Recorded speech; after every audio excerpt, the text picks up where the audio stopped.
I'm an early adopter in everything I do in life, and you can probably blame me for all of the computer issues that they've had today, because I've adopted a virus that no one's ever seen before in my computer this morning. So there we go.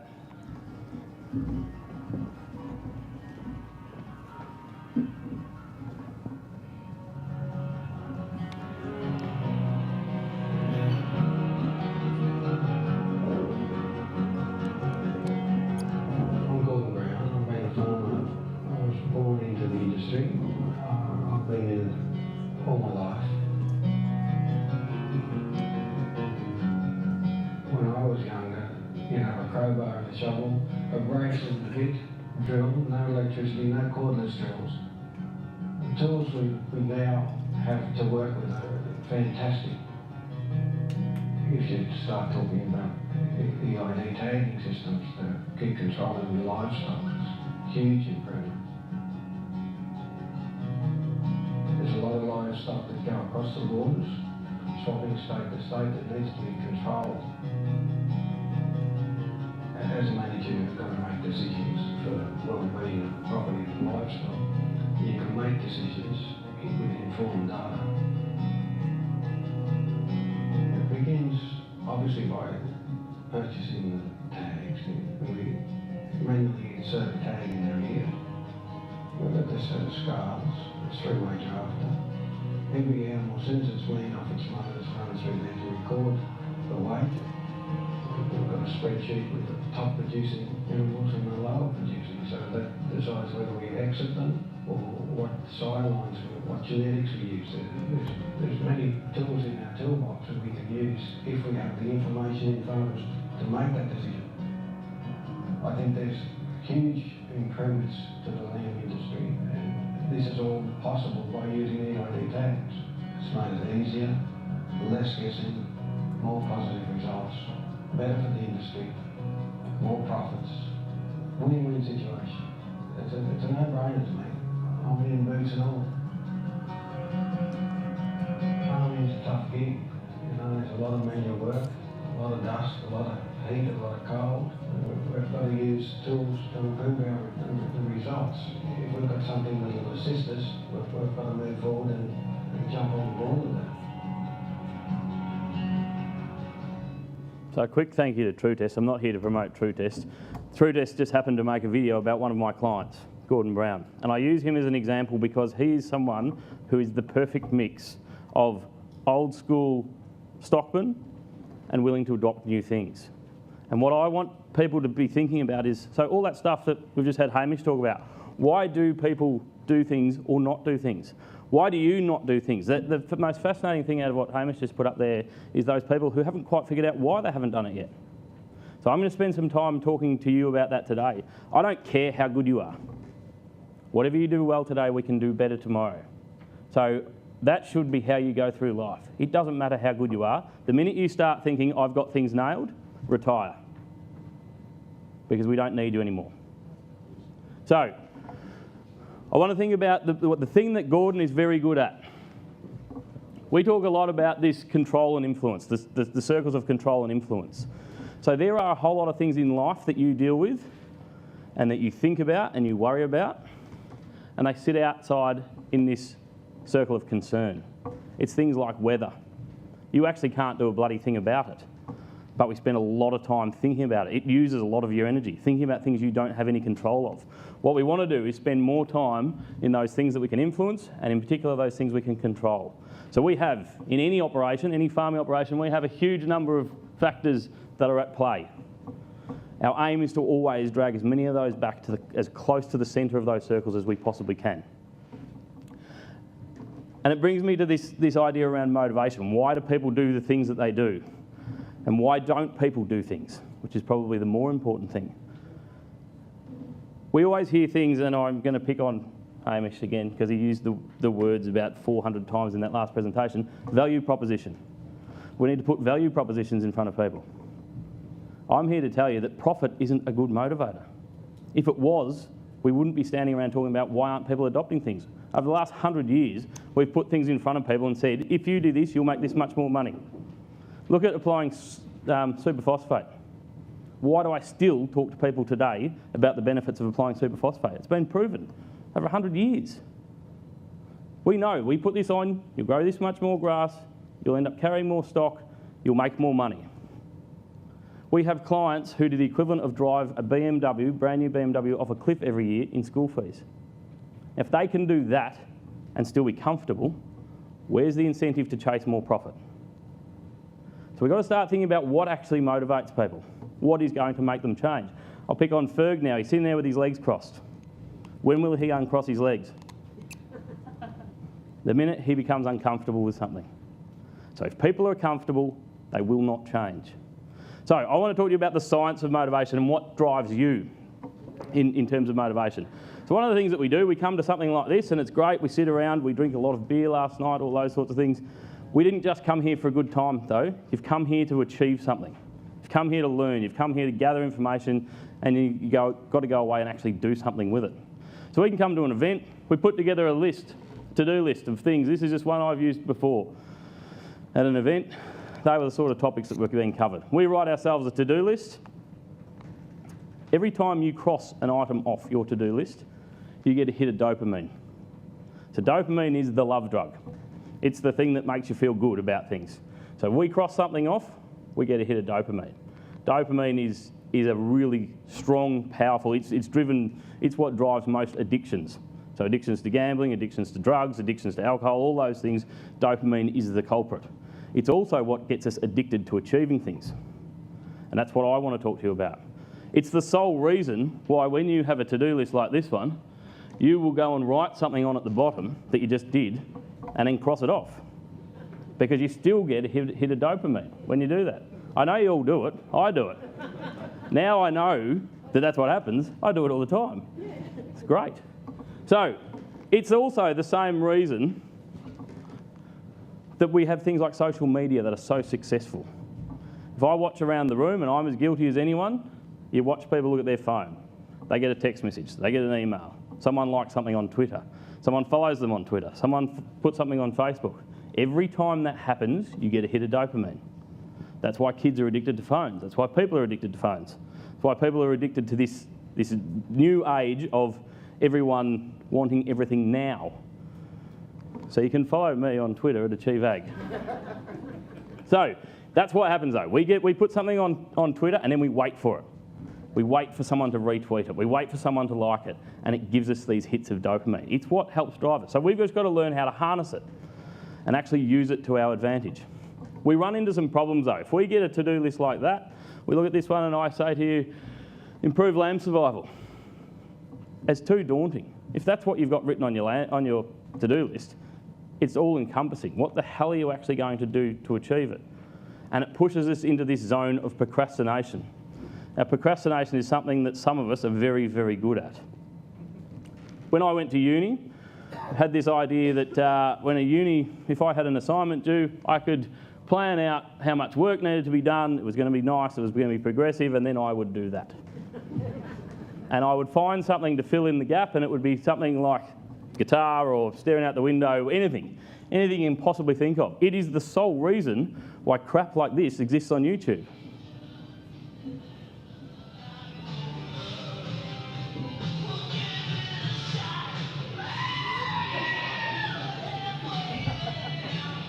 I found it while I was making this presentation. That's why, because we will find any excuse possible. It's just human nature. You will find a reason not to do things. You'll find an excuse to go and do something. It's why emails are so distracting to us. If you're sitting down trying to write a report or something, and then an email comes in, we don't leave it and forget about it. We immediately open it and we read it. And we distract ourselves because it's another way for us to procrastinate for a bit longer. So when we have a to-do list that looks like this, it's too big and it's too easy for us to, each of those components is too all-encompassing. And it's too hard for us to get our head around what we actually need to do. It makes it easier for us to procrastinate. So then we start doing things like, let's break it down. So I've just grabbed the first two and I've just broken it down into a few more manageable tasks. The problem is my list that was this long is now 3 pages long. And that brings us into what is called the paradox of choice. The paradox of choice is a great piece of work that was done Basically what they did was they set up 2 jam stalls. You're going to have to bear with me. I know we're at a sheep conference and I'm talking about jam, but this is good, promise.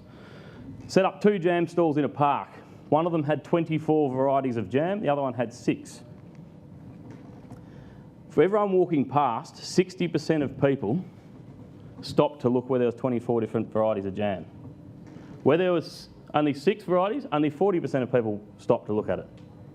The most interesting part out of that research is how many actually bought jam. Only 3% of people bought jam where there was 24 varieties. 30% of people bought jam when there was 6. So if we have 100 people walk past, it basically equates to, less than 2 bought jam where there was 24 options, and 12 people bought jam where there was only 6. If we give people too many options, they make no decision at all. It's why when you take your kids to the shop to buy an icy pole, you get 2 out and you say, which one do you want? You don't say, all right, have a look in there and choose one, because you'll be there all month waiting for them to decide. The paradox of choice is really important when we're thinking about, when you're looking at things like to-do lists, or you sit down after a full-on couple of days here, and you've got all these things you've got to do. We've got to figure out how we actually implement it. So we start to do things like, let's categorise things. We'll put A's against the most important, the highest priorities, and then we'll put B's and C's. When do you reckon the C's get done? When they become an A. So if servicing the ute was a C, when the ute breaks down, oh shit, it's become an A. So that's when we do it. All I want you to think about, and we put this into the notes as just a really simple thing. Write your to-do list like you normally would. All I want you to do is take it and put it into your calendar. So that same list there, everything that's on that list is in that calendar. And when I put it into the calendar and I plan my month out and I actually put some time and dates against things, one, it removes this procrastination. Why did I eventually do my assignment? Because it had a due date. So I was always going to do it. I just left it until the last minute. As soon as we put things into a calendar, we change the way your mind thinks about things. We change it into being, it has a time and a date stamp against it, so we actually make some progress. You still get the dopamine hit. We're not going to take that away from you. You get to cross things off and you get a dopamine hit. So that's the advantage of doing it that way. But it's amazing how much it changes when you go from a big long list to just planning it out and putting it into your calendar. So I've given you March in your books. I want you to do it at some stage. Write down all the things that you're planning to do, whether it's out of today or out of January, and put it into a calendar and just see how much more manageable that list becomes. So, and because of this, the best way to get something done is to actually begin. Our biggest problem usually in anything is starting. It goes back to that point that Hamish brought up about why people haven't done it. They just haven't quite done it yet. All we've got to do is get people to start. So that's in terms of when we're looking at very day-to-day operations. The other thing I want you to think about is, what do you actually want in life? I want you to set goals. And it's not just, here's my breeding objective. I want you to set goals for everything in your life. So sit down and write yourself a list of what is it that you want to achieve. And don't make them small, make them big. Because as soon as we set ourselves goals, strange things start to happen. So if we write them down, so if you look at the option, this is just a quirky little bit of science. If you type your goals, it uses 8 muscle functions. If you handwrite your goals, it uses 22,000 neurological functions. And your brain accepts that goal much more readily than when it's just typed. So, write down your goals. That's the first part. The next part is, don't tell anyone. As soon as you tell someone, because I want you to write down big goals. So the strangest ones that I've heard of is, there is a famous Australian couple who are right into this stuff. They wrote on their list at one stage they want to live in a castle. Now, if someone said to me that was on their goal list, I'm going to laugh at them. What do you reckon those guys end up doing at some point in their life? They lived in a castle. So write down your goals and don't tell anyone, because what people do is drag you down. So if it's a goal, if it's something you want to achieve, then write it down and it's your goal. The most interesting or the easiest case I can give you of how things start to happen when you have that goal. How many of you have thought about buying a new car at some point and then you realise the bloody things are everywhere? You see them everywhere. One of my goals, so I did this process myself, and I'm not supposed to tell you my goals, but I will because maybe someone's got one. I want a Jeep Wrangler. Not because they're good, not because they're fancy, not because I need one, I just want one. I never knew there were so many of the bloody things on the road. They are everywhere. The reason that it happens, if you're walking through an airport, there's announcements going off everywhere. You don't hear any of them. But if your name gets read out, immediately your brain snaps into action. Why does that happen? It is a filter. It's because there's so much bloody stuff going on all the time, everywhere you go, your brain would be in complete overload if it brought everything to your conscious mind. So it can't. So it filters everything for you.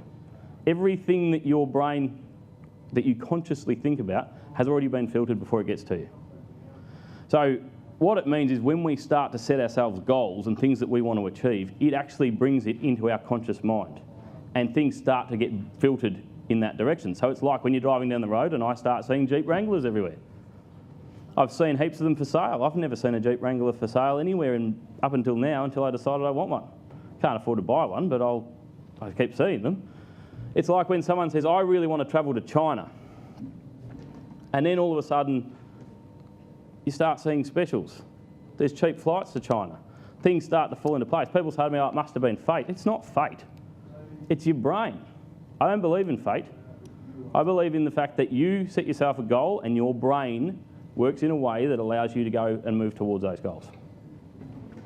So things don't just happen, you make them. And that's out of a day like today and yesterday, that's really what all of this comes down to, is if you are going to try and achieve something, then bloody well make it happen. So moving on to the next part. It really frustrates me in our industry that we have got so many people that are really comfortable to be average. And average is just a frustrating term anyway. This is the funniest thing I've found about average. A man drowned crossing a stream with an average depth of 6 inches. Averages are deceiving, averages are frustrating for me. I don't want anyone to aspire to be average, because if you aspire to be average, then chances are you'll end up below it. So when we talk about why people might decide or might not have ever quite got around to getting into using ASBVs, and we've had probably 4 or 5 clients in this last 6 months made the switch over to using ASBVs because they've come on as a new client and we just don't really give them a choice. But part of that whole process is understanding what motivates people. And I said before, profit's not a good motivator. We look at the 3 main components that motivate people in today's society: autonomy, mastery, and purpose. So autonomy is the ability to direct yourself and do things your way. Mastery is to be the best. That's the one thing as an industry we aren't very good at promoting. Showing people that and inspiring people to be different and to be the best. And purpose is being part of something bigger than yourself. It's the other one that as an industry we've not been terribly good at. So I'm going to touch on some of those things as we go through. Because, and I have a bit of fun with this, I look at the sheep industry and our progress, and it's really easy for me to poke fun at it. Because we started off with a handpiece that looks like this, and now we've got blue ones, red ones, and yellow ones. And that pisses me off. Because it's too easy for me to make fun of our own industry and the progress that we haven't made.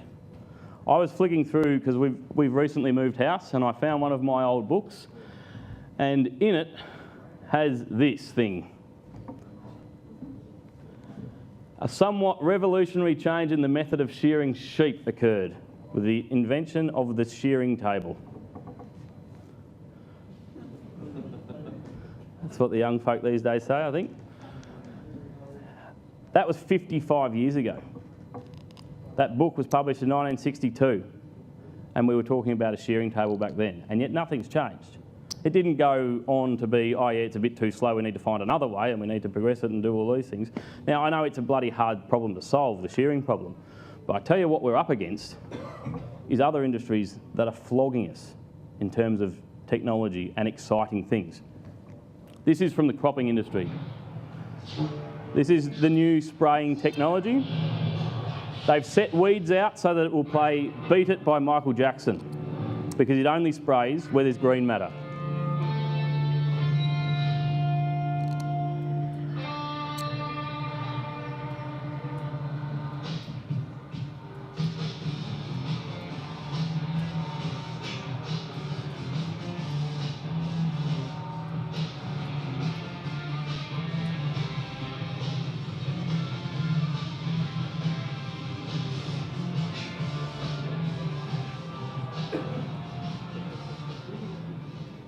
I haven't even got a farm and I want one. This is what we're up against, is the industry, and it's not necessarily that we don't have the technology, because we've heard over the last two, we have got technology and we've got a truckload of it coming. But most of the people out there don't know anything about it. They haven't heard about it yet, haven't seen it yet, haven't had it put to them in a way that actually is relevant to them. The first thing, whenever you say something to someone, their immediate natural human response is, yeah, but that won't work for me because. And if there's not someone there to answer that because, then we don't get adoption. We don't get things happening. Just some of the exciting stuff that we've seen in this last little while. This is just from one of our clients, lamb growth rates. So all we've done is we've given them a high estimated birth weight, and we've worked out an average birth weight, and we've worked out an average birth date for them. And we've made them a bit older than what they really are, because the first time I did it, I thought no one's going to believe me. And we look at the growth rates on a commercial farm. Look how many of those lambs are doing above 400 grams a day. This is from birth to weaning. This isn't a little short little snapshot. The pastures aren't even that great. The genetics are good. The management is excellent. So I used Gordon as an example earlier, because he is someone, people say to me, what is it that Gordon does? Why does he get those results that he gets?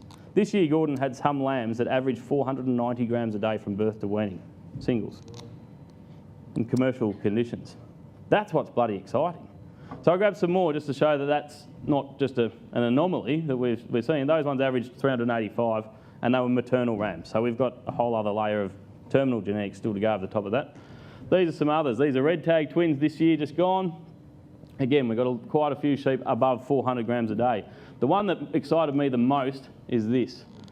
White Suffolk sires used over our ewe lambs in this case. And we've got them up above 400 grams a day from birth to weaning. That's the stuff that we want the industry to be talking about. But what we hear a lot is, oh, let's go for 300 grams a day as an industry. Oh, everyone should be, I say to someone, what's your average growth rate? Most of them will tell me 300 grams a day because that's what they heard somewhere else. They don't actually know. We did some work where we surveyed people to find out how many of them are actually weighing their lambs at any point. It's horrifyingly low. So we've got some work to do. The issue for me though, the technology is here. We've already got a lot of technology at our disposal. It's a matter of how we get people to use it and how we inspire people to make change. Simple one, this is only a very short video, but it just shows all we did was set an auto drafter up. We've got sheep with a red rattle on their back and sheep with a blue rattle on their back. I used the auto drafter to draft them because the electronic tag knew which ones had blue, which ones had red. Really simple thing. When we put that in front of people, they go, shit, I want one of those too. We need to sell some of the hope. We look at what you heard about yesterday, DEXA. The ability to be able to do the lean meat yield predictions. I am a big one for saying we can't do one without the other. We have to have the meat eating quality. But the bit that in the presentations we've done recently that has had people the most excited out of anything we've done in the sheep industry is this next video that shows what we can do with robotics. So this is boning out the hind quarter using the DEXA image as the guide.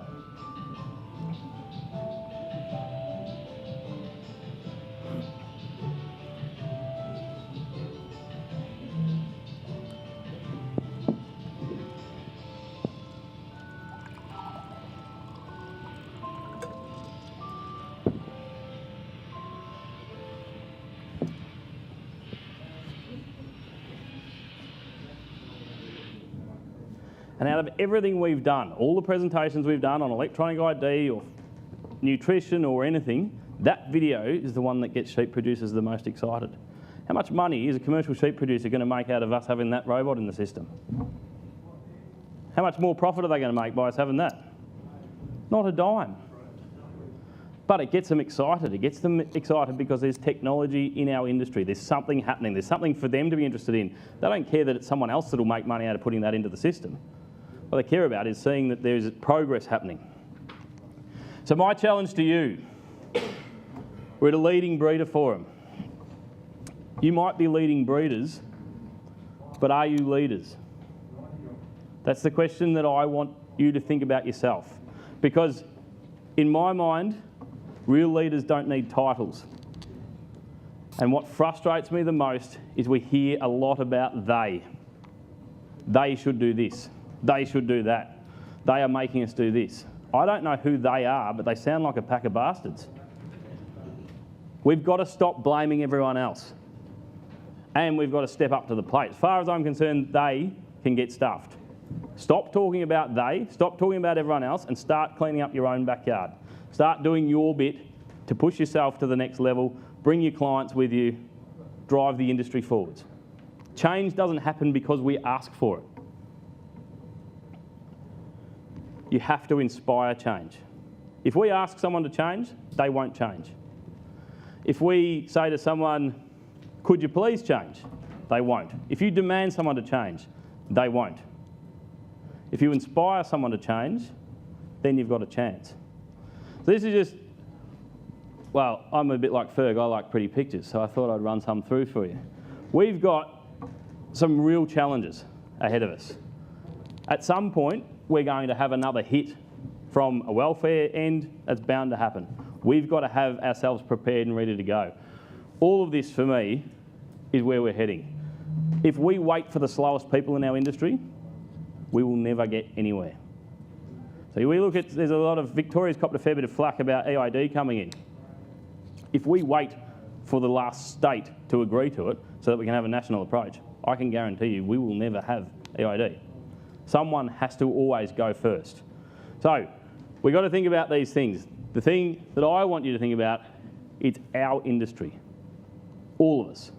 We've got the ability to make the change. You've got the ability to go home after a session like this, implement change within your business as far as the technical stuff, but think about how you can bring your clients along. How can you bring them along for the ride? Where is your opportunity to actually drive this industry forwards? Because there isn't going to be one person who holds a role as chairman of one of the organisations or anyone who does that. It's going to be all of you. Because as I say, this isn't their industry, and it's about bloody time we all took some ownership of it and we drove the industry forwards. Thanks very much.